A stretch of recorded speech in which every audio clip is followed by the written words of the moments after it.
Hi, I'm Jennet Ingle, the 5 Minute Reedmaker. You know, I occasionally demonstrate start to finish reed making, for example in my Reed Bootcamp promo videos, but I prefer to take 3 or 4 days to finish a reed. I find that I get a more stable, long-lasting result when I do so. The cane needs time to dry between soakings and needs time to gently make itself into a reed from a plant, a tube of cane. So I'm going to talk about today about my 5 minutes a day system that I actually use to make and finish my reeds. Maybe you've seen already my video cane preparation, where I spoke about my process of moving from tube cane to gouged pieces.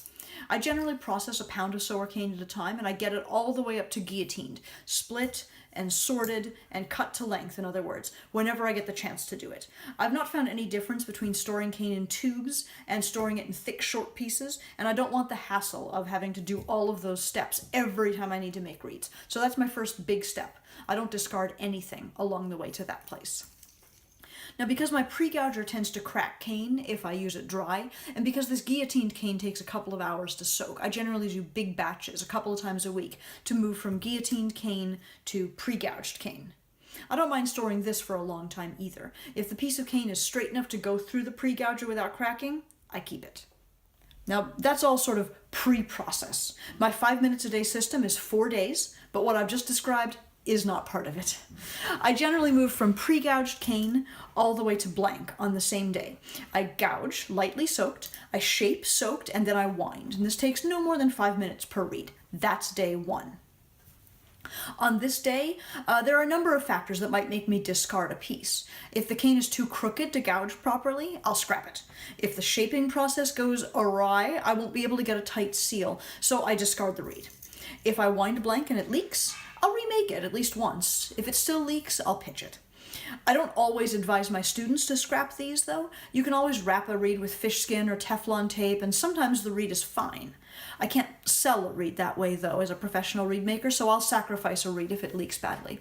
If I overwind the blank so that the thread comes up over the top of the tube, I'll definitely redo it, and I'll redo it a little bit shorter so the part of the cane that was damaged by my thread disappears underneath the thread.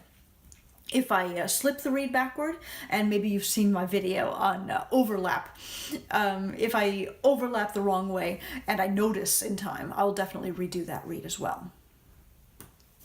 Sometimes the cane doesn't fold well and I'll end up with big gaps right up here at the very top of the blank. I don't care about that. That'll scrape down, it'll be totally fine.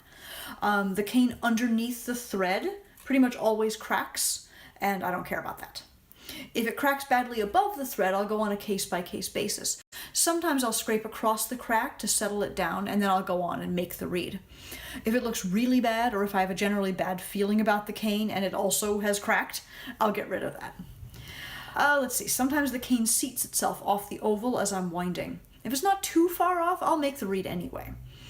If it's really bad, the cane usually cracks, and if that's really bad, I'll give up.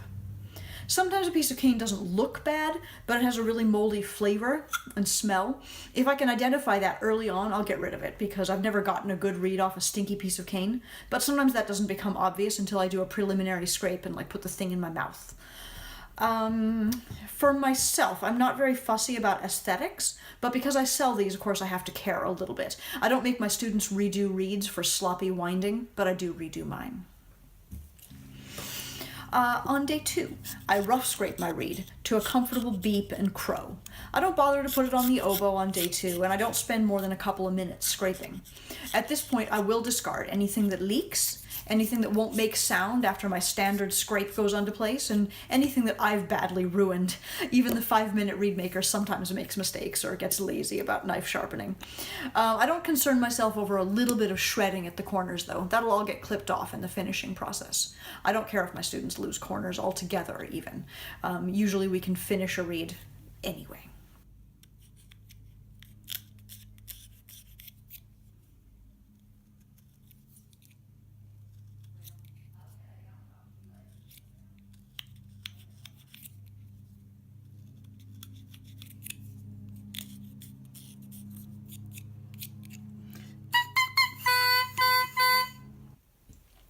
On day 3, I'll finish and balance the reed so that it crows a C and it plays all the way up and down the oboe.